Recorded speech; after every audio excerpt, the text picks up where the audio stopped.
Inflatable kayaks have really been gaining popularity these days. But with that, there's come a lot of questions. Is an inflatable kayak the right choice for me, or should I be looking at a hard shell kayak? How durable are these things? Are they comfortable? What kind of maintenance do I need to do? There's a lot of new questions that you really didn't have to ask with a hard shell kayak. And that's what this video is about. This video is for people who may have already made the decision that inflatables are the right choice and they want more information. Maybe you haven't made the choice. Maybe you just need more information and are trying to decide what is the right type of kayak for what you need. Before we get into it though, please subscribe to Paddle TV if you haven't already, because we got lots more of these tips coming your way, and hit the notification bell. Let's dive right into it. Starting with the first question, which is why? Why choose an inflatable kayak over a hard shell kayak? So hands down, the biggest reason to choose an inflatable kayak over a hard shell kayak is because of stowability and portability. You don't need roof racks, you don't need a trailer, you literally can, they fit into a backpack. You throw them into the backpack when you're done or on the way to the water. At home, you don't need a garage. You don't need any type of storage solution. You can throw it in your closet. In fact, that's one of the only ways a lot of people could ever consider having a kayak. And if that's you, well, it's not much of a choice, is it? You're getting an inflatable kayak. It's just a matter of what inflatable kayak you're gonna get. Now, the downsides of an inflatable kayak. Well, you know, with that portability and stowability, there is a cost. And the cost is cost. They are pound for pound compared to a comparable hard shell kayak, they're going to be a little bit more expensive. Performance. The performance of an inflatable kayak can't compare to that of a hard shell kayak. That being said, the higher quality inflatables are coming really close. They're doing a great job, but they're not there yet. Durability. A well-made inflatable kayak is remarkably durable. You'd be surprised. People often think, these things can pop easily. No, they can be, if it's well made, very durable. If you do get a tear or something like that in them, they can be, generally speaking, fixed very easily too. But they're not as durable as a hard shell kayak. So those are the three reasons why a hard shell kayak is better than an inflatable kayak. So now let's talk about quality of inflatable kayaks. And like anything, you get what you pay for. The more you spend, the better quality kayak you're gonna get. And in the case of inflatable kayaks, the more you spend, typically you're gonna get a kayak that performs better and that probably, if you take care of it, will last longer too. The question you have to ask yourself is, how much do you expect to go paddling? Like, what do you really need? If you're just going to be going out the odd time, then you can probably get away with a lower end kayak. But if you plan on doing a lot of paddling, you know what, it's probably worth upgrading to a higher end inflatable kayak. So what does a higher end inflatable kayak get you? Well, it's typically made a different way. This is the Sea Eagle Razor Light 393. Now, this is made with something called drop stitch technology. And what that does is it lets you pump it up really tight. You can pump this particular boat 10 PSI, but drop stitch boats, you typically can pump between 8 and up to 15 PSI, depending on the model. Now, this kayak here, this is the Advanced Elements Advanced Frame Kayak. This one is more just standard tube. And this thing can only be blown up to between 1 and 3 PSI, roughly. And that's standard for these tube inflatables. What do you pay for the difference? Well, this one comes in at around 550 US bucks. This one is 1,300. That's a big jump. But with that stiffness, that you get a lot more performance. This thing paddles much more closely to a hard shell kayak, where this is it's softer, and it still does the job, but it's not going to be the same experience. What else do you get for the extra money? You get better outfitting. The seat provides more support here. It's got a better butt pad. Probably most important of all, it has foot pegs.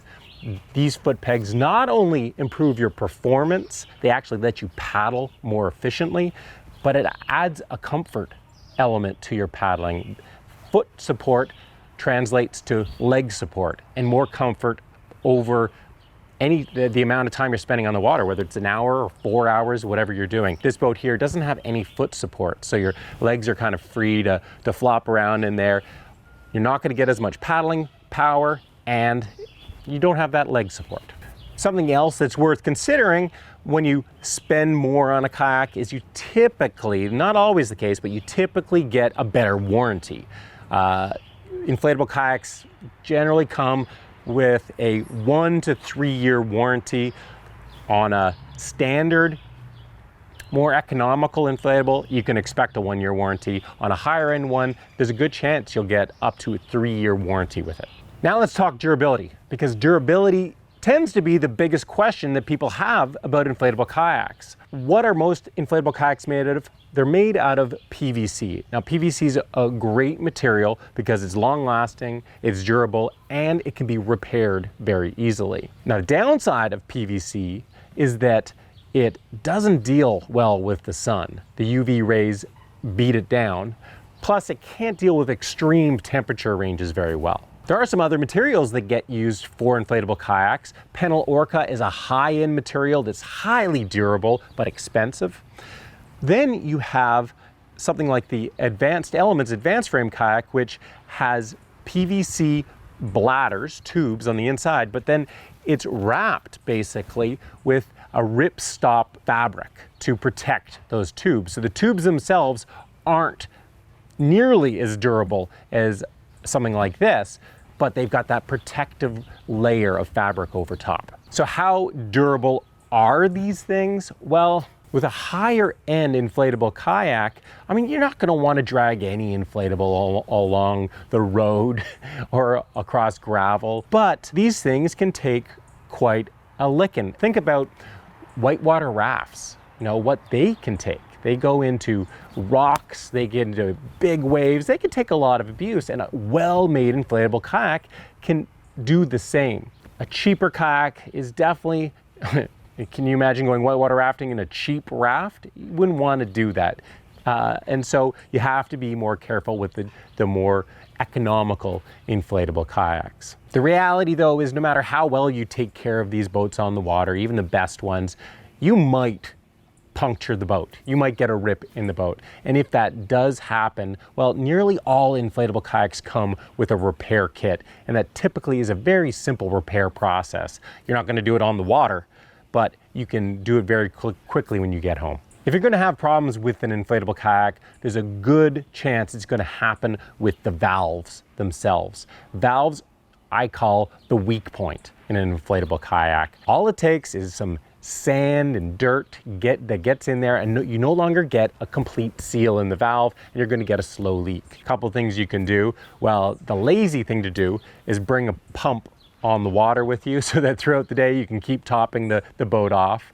And that is a good solution while you order a new valve. And these valves are nearly all very replaceable. There's a special tool that comes with the valve. You pop the old valve out, plug the new one in, and you're good to go again. But the best thing you can do to protect the valves is just use the cover. Once you've blown it up, put the cover on. Once you've deflated it, put the cover on. Those little caps to the valves, they like to go missing, even though they often have a little rope to keep it on hand. If you do lose one, order a new one. Otherwise, you're going to pay for it down the road. Now, the most important thing when it comes to an inflatable kayak's lifespan is how you treat it. So there's some simple things you can do to prolong their life. Number one, don't store it under the sun. Sun wrecks all kayaks, not just inflatable kayaks, but inflatable kayaks, it does a job on them. Another thing you can do to really prolong the life of an inflatable is to use 303 protectant. That helps protect it from the UV rays, because even if you store it out of the sun, when you're using it, it's still in the sun. And it just keeps it looking, feeling new. Now, a discussion that's popped up on Paddle TV recently about inflatable kayaks has been about storing them.